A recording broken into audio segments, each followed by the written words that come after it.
Bismillahirrahmanirrahim. Assalamualaikum warahmatullahi wabarakatuh. Waalaikumsalam warahmatullahi wabarakatuh.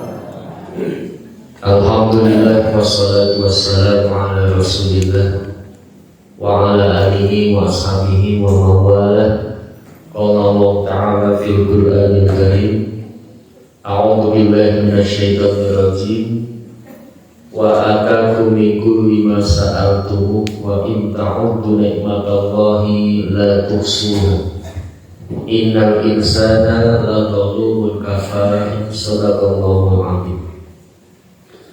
Wa qala wasari'u ila maghfiratin min rabbikum wa jannatin 'arduha as-samawati wal ardh u'iddat lil muttaqin alladzina yunfiquna fis sarra'i wad dharra'i wal kadhibina al-ghaidha wal 'afina 'anil nas wallahu yuhibbul muhsinin walladzina idza fa'alu fahisatan aw zalamu anfusahum dzakarullaha fastaghfiru li dzunubihim wa may yaghfiru dzunuba illa Allah wa lam yusirru 'ala ma fa'alu wa hum ya'lamun.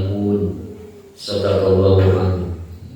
Jamaah rahimakumullah, bapak-bapak, ibu-ibu, jamaah pengajian malam Rabu Masjid An-Nur Seruni Kota Wonosobo, Jawa Tengah, Indonesia, dunia akhirat. Yang pertama, mari kita senantiasa bersyukur atas nikmat Allah, karena atas limpahan rahmat dan rahimnya pada malam hari ini kita masih diberi kekuatan, kesehatan, dan yang paling utama adalah kuat iman dan kuat Islam. Tidak mungkin kita akan hadir di majelis ini tanpa keimanan kita dan tanpa keislaman kita. Maka yang patut disyukuri adalah ketika kita semangat, ringan hati dan ringan kaki untuk meramaikan masjid atau tholaqul ilmi atau tawassaw bil haq wa tawassaw bis sabr. Yang kedua, salawat dan salam semoga senantiasa tercurah pada junjungan kita Nabi Muhammad sallallahu alaihi wasallam, Nabi yang terakhir yang tidak ada seorang nabi pun setelah kenabian beliau. Jamaah rahimakumullah, sekarang kita sudah memasuki bulan Dzulqa'dah, kalau tidak salah tanggal 15 atau Ayyamul Bid yang terakhir tadi hari Selasa.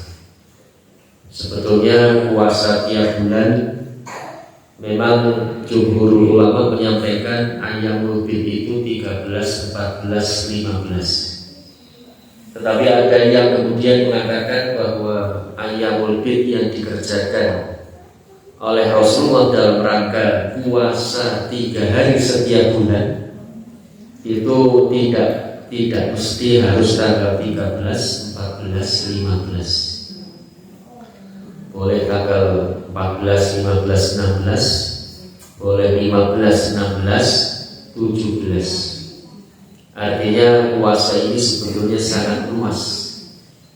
Jamaah rahimakumullah, bulan Dzulqa'dah sebelum Dzulqa'dah yaitu bulan Syawal, sebelum Syawal bulan Ramadan. Sedikit tentang bulan Ramadan, karena nanti kaitannya adalah dengan bulan Syawal dan Dzulqa'dah. Beberapa ulama menyampaikan salah satu dari kalimat Ramadan adalah membakar. Jadi bulan Ramadan bulan untuk membakar segala dosa dan kesalahan kita. Sehingga karena telah dibakar habis bulan Ramadan, ketika bulan Ramadan, maka ketika bulan Syawal Rasulullah menyampaikan kayauma waladathu ummuh, seperti seseorang yang baru dilahirkan oleh ibunya. Maka ketika seseorang seperti baru dilahirkan oleh ibunya, sehingga ketika bulan Syawal, salah satu makna Syawal itu adalah meningkat bukan meningkat bobot badannya di bulan Ramadan 1 bulan puasa, begitu Syawal meningkat, ternyata meningkat timbangannya bukan, tapi meningkat amal ibadahnya.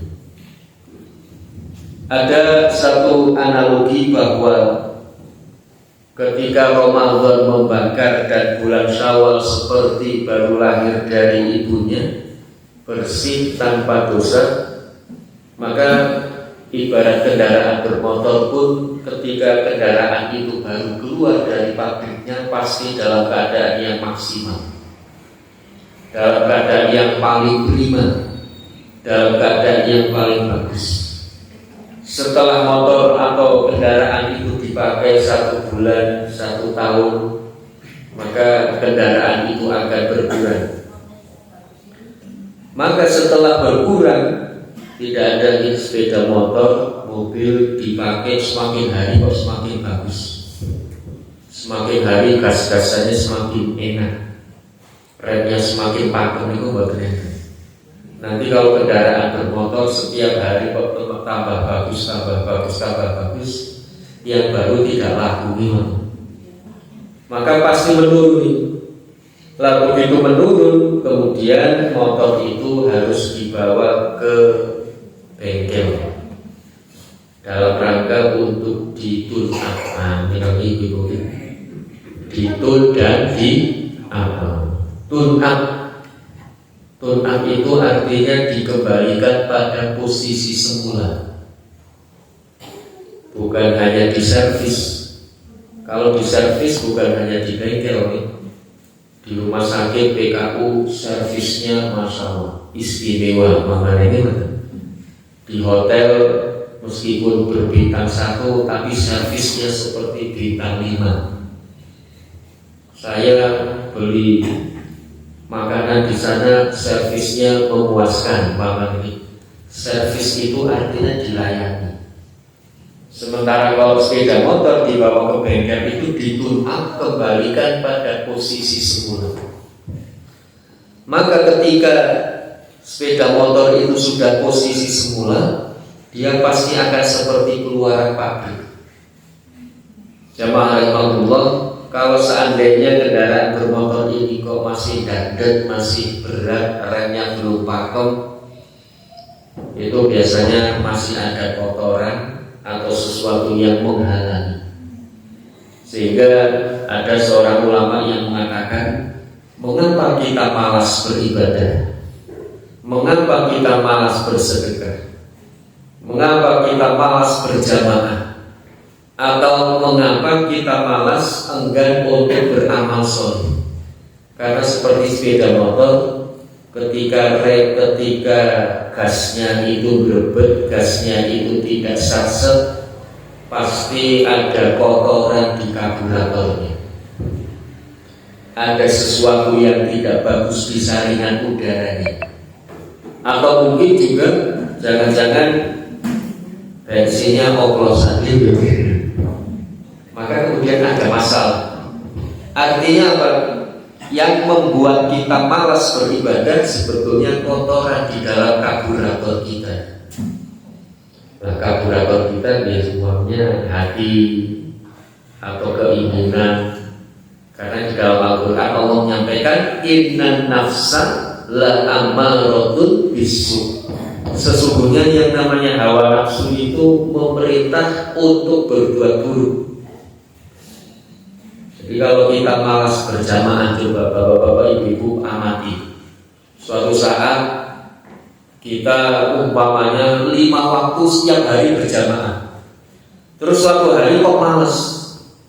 Itu ketika dilihat dalam diri kita atau introspeksi kita, itu pasti karena hawa nafsu. Kita rajin untuk beramal soleh, suatu hari kok enggan, itu pasti karena hawa nafsu yang mengotori diri kita atau jiwa kita. Sehingga jamaah rahimahullah, Allah menyampaikan di dalam Al-Quran, fa'alhamaha fujuraha wa taqwaha.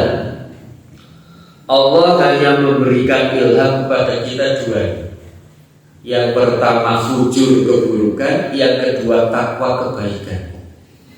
Jadi dalam dunia ini kalau tidak baik pasti buruk, kalau tidak buruk pasti baik. Ibu-ibu kalau sedang bersama saudara teman di rumah, kalau berbicara, ngobrol, cerita, curhat, itu ya hanya dua. Kalau tidak curhat tentang kebaikan, pasti tentang keburukan. Berpikir pun begitu. Kalau tidak berpikir tentang keburukan, pasti kebaikan. Kalau tidak berbicara tentang kebaikan, pasti berbicara tentang keburukan. Maka Rasulullah SAW menyampaikan dalam hadis, "Fal yakul khairon aw liyasmut." Kalau tidak bisa bicara baik, diam. Nah, artinya apa? Kalau tidak baik, kok terus saja masih berbicara, pasti bicaranya bicara yang tidak baik. Artinya kalau tidak bicara yang baik, terus kemudian terus saja melanjutkan pembicaraannya, itu pasti pembicaraannya kalau tidak ghibah, menggunjing, menggeledehi atau memfitnah. Tapi kalau bicaranya itu baik, maka yang buruk ini akan meninggal sendiri. Termasuk pikiran kita. Pikiran kita kalau tidak dipenuhi dengan kebaikan, yang datang pasti keburukan. Kebiasaan kita kalau tidak dipenuhi dengan kebaikan, yang datang pasti keburukan. Apa saja kemungkinannya hanya dua, yaitu fujuroha wa taqwaha. Jamaah rahimahullah, bulan Syawal alhamdulillah sudah berlalu. Sekarang kita memasuki bulan Dzulqa'dah. Dzulqa'dah itu dari dua kalimat. Yang pertama dzul itu artinya memiliki atau pemilik. Qa'dah itu dari kalimat qa'ada. Qa'ada itu artinya duduk-duduk. Lah kenapa duduk-duduk? Karena dulu ketika zaman sebelum Islam, ketika bulan Dzulqa'dah datang, orang-orang Arab jahiliyah itu duduk-duduk untuk berdagang, mempersiapkan pembekalan atau bekal ketika musim haji. Jadi musim haji Dzulhijjah itu sebetulnya sudah ada sebelum Nabi Muhammad lahir. Maka Ka'bah itu ada beberapa pendapat siapa yang pertama membangun. Yang pertama, Ka'bah itu dibangun oleh malaikat atas perintah Allah. Yang kedua, Ka'bah itu dibangun oleh Nabi Adam atas perintah Allah. Nah, ternyata pendapat yang paling sahih adalah bahwa Ka'bah dibangun oleh Nabi Adam. Hanya saja ketika zaman Nabi Nuh, ketika itu terkenal dengan banjir bandang. Katanya banjir bandang Nabi Nuh kan memenuhi, menenggelamkan seluruh dunia. Berarti termasuk Wonosobo juga ketika itu mungkin kebanjiran itu. Itu Nabi Nuh. Nah, Ka'bah ketika itu kemudian roboh atau rusak. Nah, ketika zaman Nabi Ibrahim, Allah memerintahkan untuk membangun atau merenovasi kembali Ka'bah. Maka jamaah rahimahullah, ketika sebelum lahir Nabi Muhammad, ada seorang raja namanya Abraha. Abraha itu cemburu dengan kemegahan dan kedatangan orang-orang ke kota Makkah. Kemudian Abraha mencari satu penyebab kenapa orang-orang kok senang datang ke kota Makkah. Ditemukanlah sebabnya, yaitu karena ada Ka'bah untuk diziarahi. Maka kemudian Abraha ingin bahwa destinasi wisata menurut dia ini disebabkan karena Ka'bah. Maka kalau Ka'bah dihancurkan, kemudian dia membangun Ka'bah tiruan di Ethiopia, pasti orang-orang akan datang ke kota atau ke negara Ethiopia. Maka kemudian terjadilah seperti yang diceritakan oleh surat Al-Fil, yaitu Abraha ingin menghancurkan Ka'bah gara-gara dia ingin supaya orang-orang tidak datang ke Makkah tetapi datang ke Ethiopia. Jamaah rahimahullah, setelah Dzulqa'dah mencari bekal dengan cara berdagang, maka kemudian datanglah bulan yang namanya Dzulhijjah. Dzul itu artinya milik, hijjah itu artinya haji. Dan haji secara bahasa artinya adalah al-qasdu. Al-qasdu itu artinya bermaksud, bertujuan, berniat. Maka beda antara niat sholat dengan niat haji, niat zakat dengan niat haji. Ini beda. Kenapa? Karena niat haji itu lebih mengerahkan segala daya dan upaya. Tidak hanya materi, tidak hanya keinginan hati, tetapi juga seluruhnya itu terkonsentrasi untuk pelaksanaan ibadah haji. Nah, jamaah rahimahullah, yang ingin kami sampaikan pada malam hari ini adalah tentang bulan Dzulhijjah, di mana bulan itu ada beberapa hari yang sangat istimewa. Kalau tidak salah nanti hari raya Idul Adha jatuh pada tanggal berapa itu? Tanggal 6. Ya, tanggal 7. Ada yang tanggal 7 ya. Nah, ini nanti kalau ada perbedaan, satu hal yang biasa. Tapi insya Allah kalau berbedanya Idul Adha tidak begitu bergejolak di masyarakatnya. Tapi kalau yang berbedanya Idul Fitri ada agak sedikit gitu. Pulang dari Idul Fitri, sholat Id, kemudian ingin silaturahmi, ternyata masih ada yang puasa. Mau ngopi di teras masih ada yang puasa. Tapi sebagian ibu-ibu ada yang senang Idul Fitrinya 2 minggu ini. Yang senang Idul Fitri ini luru, lah ngomong sih. Propaganda video jadi gimana? Oh ini berarti ibu pasar ini gitu. Orang yang keluar masuk pasar. Jamaah rahimakumullah, mari kita lihat satu hadis dari Rasulullah tentang Dzulhijjah. Ma min ayyamil amal sholih ahabbu ilallahi azza wa jalla min hadhil ayyam. Tidak ada amal sholih yang paling Allah cintai dibanding dengan amal sholih yang dikerjakan pada 10 hari di awal bulan Dzulhijjah. Jadi Rasulullah bersabda di hadapan para sahabat yang intinya mengatakan, menyampaikan bahwa amal sholih yang paling dicintai oleh Allah adalah amal sholih yang dikerjakan di awal bulan Dzulhijjah. Maka kemudian para sahabat tentu saja heran. Kenapa? Karena menurut pemahaman mereka bahwa amal sholih yang paling istimewa, amal sholih yang paling hebat, yang paling tinggi pahalanya adalah berjihad di jalan Allah. Maka kemudian mereka pun bertanya, ya Rasulullah, wala jihad fisabilillah, wahai Rasulullah, apakah jihad di jalan Allah kalah dengan amal sholih di awal bulan Dzulhijjah? Maka Rasulullah kemudian menjawab, wala jihad fisabilillah, termasuk jihad di jalan Allah juga kalah.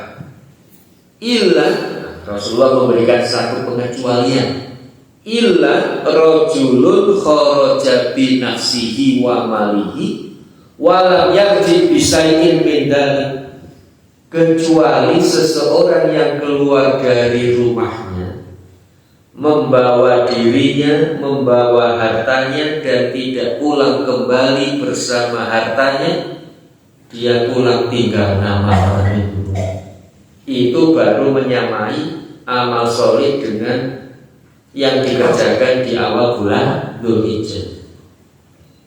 Jamaah rahimahullah, sudah pernah membaca sirah Nabawiyah yang bercerita tentang Khalid bin Walid. Tepat kali Khalid bin Walid itu. Tadi orang namanya Pak Khalid. Oh, betul yang tadi. Khalid bin Walid itu seorang pahlawan Islam dan termasuk yang dijamin masuk surga sebetulnya. Tapi ketika menjelang wafatnya, beliau nangis terseduh-seduh. Jadi menjelang Khalid mau wafat itu menangis. Ketika ditanya, mengapa engkau ya Khalid, seorang pahlawan perang, kalau perang pasti menang, kok kenapa ketika mau wafat menangis? Apa jawaban Khalid? Saya menangis karena saya tidak mati di medan perang. Padahal saya sudah berkali-kali menang ketika perang. Jadi kalau mau perang, kok yang memimpin Khalid itu para sahabat sudah optimis. Yang ditanya pertama kali adalah siapa ini? Yang memimpin perang siapa? Yang memimpin perang Khalid. Wah, mereka bergembira. Kenapa? Oh, ini mesti menang. Lah, tapi justru ketika mau wafat, beliau menangis. Kenapa? Banyak mengantarkan para sahabat untuk berperang dan wafat di medan perang. Tubuhnya penuh dengan bekas luka tombak, bekas luka pedang. Pokoknya tubuhnya itu penuh dengan luka-luka itu. Tapi ternyata wafatnya malah di pembaringan. Artinya apa jamaah? Kalau meninggal dunia ketika perang kan langsung dakhalal jannah min ghairi hisab. Masuk surga tanpa hisab, langsung. Dengan perang wis surga wae. Jangan mati ini ngomong, kalau mati ini pas perang, oh mlebu surga. Itu orang yang sedang berperang meninggal dunia. Tapi kalau tidak sedang berperang, tentu saja banyak pertanyaan dari para malaikat. Siapa Tuhanmu? Siapa apa agamamu? Siapa nabimu? Bagaimana hartamu? Dicari dengan cara halal, dinafkahkan dengan cara yang baik. Itu Khalid sehingga kemudian menangis. Jamaah rahimakumullah, kembali kepada 10 hari di awal bulan Dzulhijjah, pahalanya sama dengan gugur di medan perang atau di medan jihad. Lah sementara di Indonesia wonten perang apa mboten iki Bapak-bapak? Tidak ada perang kecuali perang batin. Perang batin atau proxy war. Perang batin, perang urat saraf, terus perang apa lagi itu? Nah, perang-perang yang lainnya nih. Yang penting jangan perang Baratayuda. Nah, gitu. Kita tidak perang bisa mendapatkan pahala berperang dengan cara apa? Memperbanyak amal sholih di awal bulan Dzulhijjah. Maka jumhur ulama itu kemudian menyampaikan bahwa keutamaan awal Dzulhijjah sama dengan keutamaan di bulan Ramadan. Bapak-bapak, ibu-ibu masih ingat ketika bulan Ramadan apa saja yang kita perbanyak? Yang pertama puasa. Jadi bulan Ramadan pasti puasa. Tidak ada orang yang ketika bulan Ramadan tidak puasa. Bulan Ramadan yang pertama puasa. Maka ketika bulan Dzulhijjah, monggo sami berpuasa. Ada yang membolehkan puasa selama 9 hari, dari tanggal 1 sampai tanggal 9. Silahkan. Kenapa? Karena dengan dalil ingin memperbanyak amal ibadah dengan puasa. Dan puasa termasuk amal sholih sehingga dia sehari-hari berpuasa. Siap ibu-ibu 9 hari puasa? Halo ibu-ibu, tadi ibu tadi gini. Siap lo badan? Kelihatannya kok perlu punya lagi. Bapak-bapak siap nih 9 hari puasa? Monggo. Tapi kalau seandainya tidak kuat, berat, kenapa? Karena banyak yang tidak puasa nih. Kalau bulan Ramadan Ramadan seluruhnya kan puasa. Kalau tidak puasa justru malah tidak nyaman. Tapi kalau bulan Dzulhijjah mayoritas tidak puasa, sehingga ketika puasa berat. Ketika berat 9 hari tidak apa-apa, kita ambil yang 5 hari, yaitu puasa Daud 1, 3, 5, 7, 9 5 hari. Atau kalau masih berat 5 hari, monggo ambil yang lebih ringan lagi, puasa Senin Kamis. Yang tadinya tidak pernah puasa di luar bulan Dzulhijjah, begitu masuk bulan Dzulhijjah mulai puasa Senin dan Kamis. Kalau Senin dan Kamis juga masih berat, ya sudah, yang 1 hari saja nih, yaitu puasa Arafah. Su'ila an shaumi Arafah. Rasulullah pernah ditanya tentang puasa Arafah. Yukafiru sanah al-madiyah wal baqiyah. Jawabannya, menghapus dosa 1 tahun yang lalu dan 1 tahun yang akan datang. Tahun kemarin ibu-ibu puasa apa enggak? Alhamdulillah. Kalau tanya ibu-ibu itu pasti jawabannya iya terus. Tapi kalau bapak tanya bapak-bapak kadang-kadang cok titip salam tapi bapak gitu. Dari niatnya awal belum nyamel mau dikumpulin bapak-bapak ibu. Kalau ibu-ibu boten, sawalnya lunas tutup selesai. Ramadannya juga lunas tutup selesai. Dilanjutkan dengan Senin Kamis begitu memasuki bulan Dzulhijjah. Kalau puasa Arafah juga berat, umpamanya, ya bagaimana ibu? Eman-eman apa puasa ini? Kalau puasa Arafah juga berat, ya bagaimana lagi? Karena puasa Arafah puasa sunnah, apa hanya niat saja?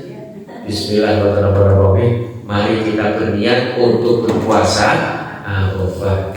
Nawaitu shauma Arafah hadhihi sanah. Sudah dapat pahalanya. Lalu begitu. Besok ketika ditanya oleh suaminya, Bu, besok tanggal 9 Dzulhijjah berpuasa kan? Ini pas pengajian Pak Dili sekian tuh.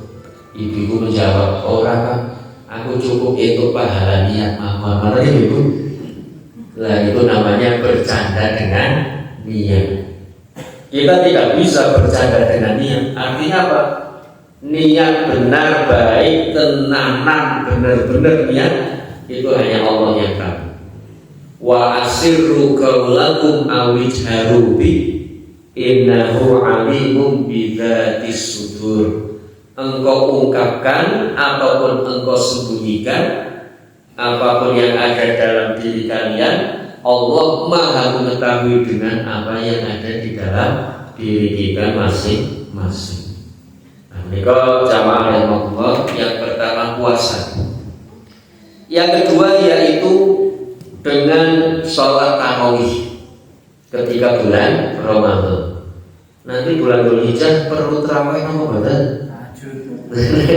Buat terus lagi jangan tarawih. Tetapi sholat tahajud atau sholat malam. Sholat tarawih cukup di bulan Ramadan saja. Artinya apa? Bulan Ramadan, bulan latihan, bulan pengkaderan, bulan penggemblengan, bulan pembiasaan. Lah setelah dibiasakan digembleng selama 1 bulan di bulan Ramadan, pembuktiannya, pengamalannya setelah bulan Ramadan. Jadi kalau bulan Syawal itu sholat tarawihnya di sepertiga malam yang terakhir itu. Loh, kenapa bulan Ramadan setelah sholat Isya? Itu supaya saudara kita, keluarga kita, tetangga kita, anak-anak kita yang tidak pernah sholat malam, kemudian kita laksanakan setelah Isya, sehingga mereka-mereka ini kita latih, kita gembleng, kita training. Selepas bulan Ramadan kita kembali kepada sepertiga malam yang terakhir. Sholat tarawih sepertiga malam yang terakhir kasih Allah betul ibu. Lanjut nopo badan. Nah, lanjut nih. Jadi Ramadan kemarin jangan sampai berhenti di bulan Syawal. Kita lanjutkan. Bahkan harus meningkat menjadi sepertiga malam yang terakhir. Kemudian yang ketiga, amaliyah di bulan Dzulhijjah memperbanyak membaca Al-Quran. Sama seperti ketika bulan Ramadan kita target satu hari satu juz, satu bulan 30 juz. 30 juz atau juz 30? Satu bulan 30 juz. Kalau satu hari satu juz. Kalau satu hari 2 juz berarti satu bulan 2 kali hatam. Lah yang keempat yaitu dengan banyak bersedekah. Ketika bulan Ramadan, saya yakin bapak-bapak, ibu-ibu begitu antusias semangat untuk bersedekah. Maka di bulan Dzulhijjah kita lanjutkan sedekah kita, yaitu dengan cara berkurban. Kenapa? Karena seutama-utama sedekah ketika bulan Dzulhijjah adalah ketika tanggal 10 Dzulhijjah dengan cara mengalirkan darah binatang ternak, baik sapi, kambing ataupun unta serta kerbau itu. Nah, ini jamaah rahimahullah. Jadi mari kita seketika memasuki awal bulan Dzulhijjah, yang pertama puasa, yang kedua banyak bersedekah, yang ketiga sholat malam. Puasa, sholat malam, baca Al-Quran, kemudian banyak bersedekah. Perintahnya jelas di dalam Al-Quran surat Al-Kautsar. Bismillahirrahmanirrahim. Inna a'tayna kal-kautsar fasholli li rabbika wanhar inna syani'aka huwal abtar. Jamaah rahimahullah, sampun nanti mengamati nomor dari bapak-bapak ibu-ibu. Ternyata surat Al-Kautsar itu urutan ayat atau urutan suratnya terletak yaitu setelah surat Al-Ma'un. Al-Ma'un ini biasanya menjadi semangat bagi pergerakan Muhammadiyah. Semangat Al-Ma'un. Nah, setelah Al-Ma'un kemudian Al-Kautsar. Kenapa Al-Ma'un? Atau hubungannya apa antara Al-Ma'un dengan Al-Kautsar? Di dalam surat Al-Ma'un itu seolah-olah Rasulullah itu bersedih. Bersedih. Kenapa bersedih? Karena di antara umatnya Rasulullah ada yang mendustakan agamanya. Apa indikator ciri-ciri orang atau umatnya Rasulullah yang mendustakan agama? Disebutkan ara'aital ladzi yukadzibu biddin fadzalikal ladzi yad'ul yatim wa la yahuddu 'ala ta'amil miskin. Jadi mereka menelantarkan orang-orang miskin, menelantarkan anak-anak yatim. Terus dijawab oleh apa? Dijawab apa oleh Allah Subhanahu wa taala? Seolah-olah Allah ingin mengatakan, ya Muhammad, jangan bersedih. Meskipun di antara umatmu ada yang menelantarkan orang miskin, menelantarkan anak yatim, Allah kemudian menghibur dengan inna a'tayna kal-kautsar. Rasulullah, sungguh telah aku beri kepadamu nikmat yang banyak. Jadi tidak apa-apa, jangan diambil pusing dengan mereka-mereka yang mendustakan agama. Kenapa? Nikmat Allah masih lebih banyak. Maka di dalam tafsir kalimat Al-Kautsar itu kan nikmat yang tiada hitungan. Jadi nikmat Allah kalau masih menggunakan kasir itu nikmatnya masih bisa dihitung. Umpamanya ibu-ibu akan mengatakan saya punya uang banyak. Itu bahasa Arabnya indi fulusun kasirun. Saya punya uang banyak. Di masjid banyak manusia. Fil masjid kasirun minan nasi, banyak manusia. Artinya apa? Banyaknya masih bisa dihitung. Kira-kira kalau diminta berhitung di sini masih bisa dihitung apa Bang itu? Masih ya? Kelihatannya kok 300-an ini. Bahkan tapi meskipun 300 masih bisa dihitung. Tapi kalau sudah menggunakan kausar, itu jumlahnya sudah tidak mampu kita menghitung. Maka salah satu makna dari kalimat kausar adalah haudun fil jannah, yaitu satu telaga yang ada di surga. Jadi makna kausar itu banyak, ada yang mengartikan telaga di surga, ada yang mengartikan umatnya Nabi Muhammad, ada yang mengartikan keturunan Nabi Muhammad. Jadi Allah seolah-olah ingin menghibur Nabi Muhammad ketika di dalam surat Al-Ma'un ada beberapa umatnya yang mendustakan agamanya, tetapi kemudian Allah menghibur.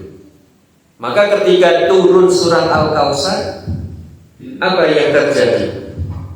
Begitu Rasulullah menundukkan kepalanya, orang yang menundukkan kepala itu biasanya tanda kesedihan itu. Ibu-ibu kalau sedang bersedih dengan anak ngoten apa niku ibu? Niku mesti niku ngoten tidak mungkin kita akan orang yang sedang bahagia, gembira atau berbangga pasti mendongakkan gitu, mendongakkan kepalanya. Tapi kalau sedang bersedih, sedang galau, sedang kacau pikirannya itu bingung. Lah begitu Rasulullah bingung, kemudian tiba-tiba Rasulullah mengangkat kepala, mengangkat wajahnya atau kepalanya sambil tersenyum. Ditanya oleh beberapa sahabat, ya Rasulullah, tadi Rasulullah sedih kok sekarang gembira, tersenyum, bahagia, kenapa? Apa jawab Rasulullah? Telah turun tadi kepadaku, yaitu surat Al-Kautsar. Inna a'tayna kal kautsar. Fasholli li rabbika wanhar. Maka sholatlah untuk Tuhanmu dan berkorbanlah. Lah ini menjawab dari surat Al-Ma'un.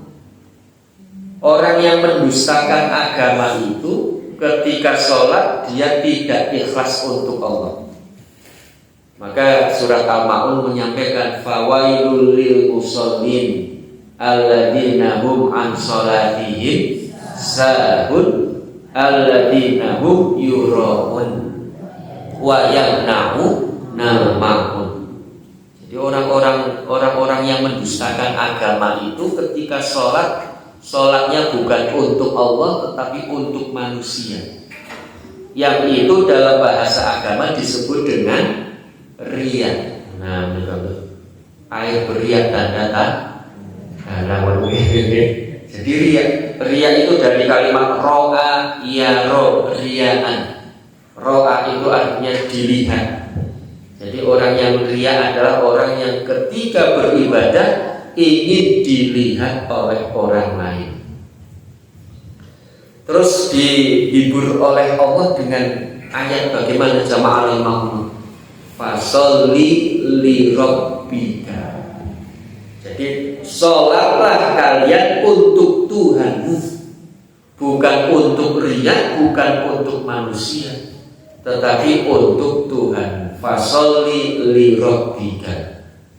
Jamaah Allah wa yamna'unal ma'un di dalam surat Al-Ma'un yang terakhir atau sipun apa itu wa yamna'unal ma'un. Mereka enggan untuk memberi pertolongan kepada orang lain.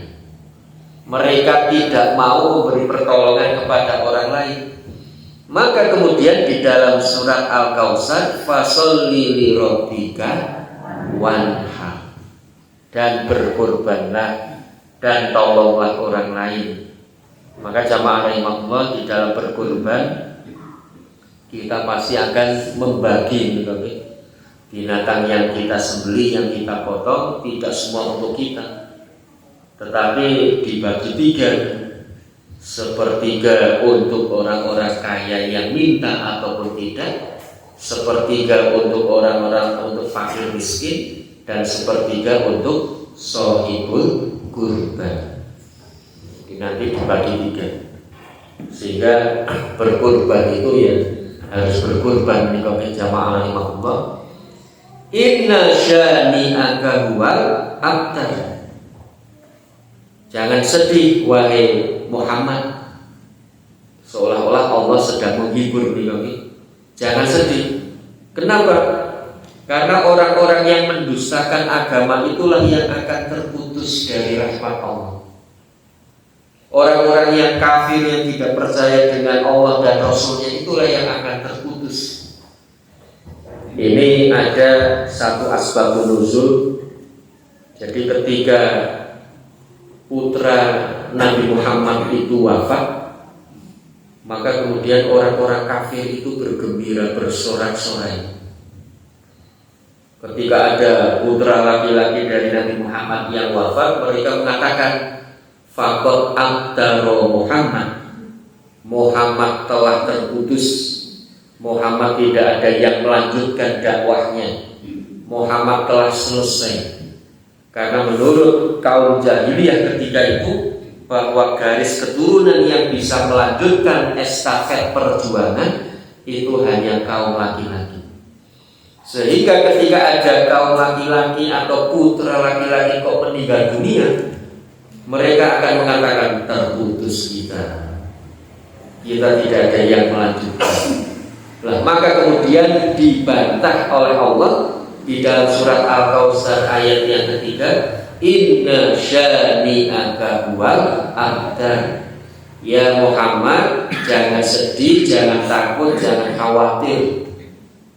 Don't worry, be happy ini dulu kan. Yang akan terputus itu mereka, bukan engkau. Yang akan terputus itu orang-orang yang menghinamu, yang mendustakan agama. Sementara engkau perjuangannya akan dilanjutkan. Sehingga jamaah rahimahullah, perjuangan Nabi Muhammad, agama Islam turun di kota Mekah, ternyata sampai juga di kota Wonosobo asli tercinta. Itu artinya apa? Artinya tidak terputus. Nah, ini surat Al-Kautsar, 3 ayat yang paling pendek di dalam Al-Quran. Maka kemudian banyak kita baca ketika kita sedang dalam keadaan tergesa-gesa atau kesusui dulu request. Ini surat tadi apa? Al-Kautsar Bali atau Ibadah atau Wal Asri. Dan ini surat Al-Kautsar. Perintah untuk berkorban. Fasholli li rabbika wanhar. Laksanakanlah sholat untuk Tuhanmu dan berkurbanlah. Saya mungkin pernah menyampaikan ini tentang keikhlasan. Jadi berkurbanlah untuk menjadi kurban. Jangan berkorban dan menjadi kurban. Kenapa? Karena di antara kita mungkin ada yang berkorban tapi belum menjadi kurban. Kurban itu artinya mengeluarkan harta, mengeluarkan pikiran, tenaga, daya dan upaya. Itu kurban. Sementara kurban itu artinya mendekat. Qoroba yuqorribu kurbanan. Sementara kadang-kadang di dunia kita, kadang-kadang panitia itu biasanya panitia kurban atau panitia kurban itu. Kurban atau kurban. Sehingga panitia kurban bukan panitia kurban. Lah ketika kita berkurban dan pengorbanan kita menjadi semakin diri kita dekat kepada Allah, itu berarti kita sedang berkorban dan menjadi kurban. Jangan kalimat yang kedua ini bapak-bapak, ibu-ibu, hati-hati. Jangan berkorban dan menjadi kurban. Artinya sudah berkorban, sudah mengeluarkan harta, sudah beli binatang ternak, tapi pengorbanan kita tidak ikhlas. Berarti yang menjadi korban bukan hanya binatang ternaknya, kita juga ikut-ikutan menjadi korban. Korban apa itu? Korban perasaan. Perasaan apa? Perasaan tidak ikhlas. Jadi ada benarnya ibu-ibu mengatakan umpamanya didatangi panitia kurban, Mas Ari datang, Bu, tahun ini kurban apa? Aduh Mas Ari, kurban perasaan. Itu benar sebetulnya. Artinya apa? Tahun kemarin kurban, sekarang tidak, kan perasaannya sedih. Itu berarti menjadi kurban perasaan. Lah kurban perasaan ini artinya tidak ikhlas, jamaah rahimahumullah. Dan ternyata dalam kehidupan kita sehari-hari kita tidak pernah bisa lepas dari yang namanya pengorbanan. Ini judul lagunya Bang Roma, gimana ini? Pengorbanan. Ada yang hafal gitu? Kalau hafal berarti generasinya tahun 85 sudah nonton Roma Irama di gedung teater, di editor, di Plaza Hindu. Sobat kita apa? Dia kita dengerin dulu di sana sampah. Jadi dulu saya diajak sama ibu saya. Wah, kalau sudah Roma Irama pasti nonton mereka ini. Lah, setiap kita pasti melakukan atau mengalami yang namanya pengorbanan. Contoh kata umpamanya hari ini, detik ini, saat ini, ibu-ibu seharian kerja, bapak-bapak seharian kerja, harusnya jam 8 sampai jam 9 istirahat di rumah, nonton TV, menemani suami sambil ngopi, apalagi di PGD, kok malah ngaji, itu pengorbanan apa buatan? Pengorbanan, mengorbankan kebersamaan kita bersama keluarga. Harusnya di rumah istirahat atau bercengkrama dengan anak-anak, tetapi kita korbankan kebersamaan itu.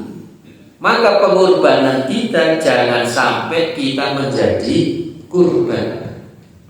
Itu contoh dalam kehidupan yang nyata. Pamannya ibu-ibu berkorban juga nih,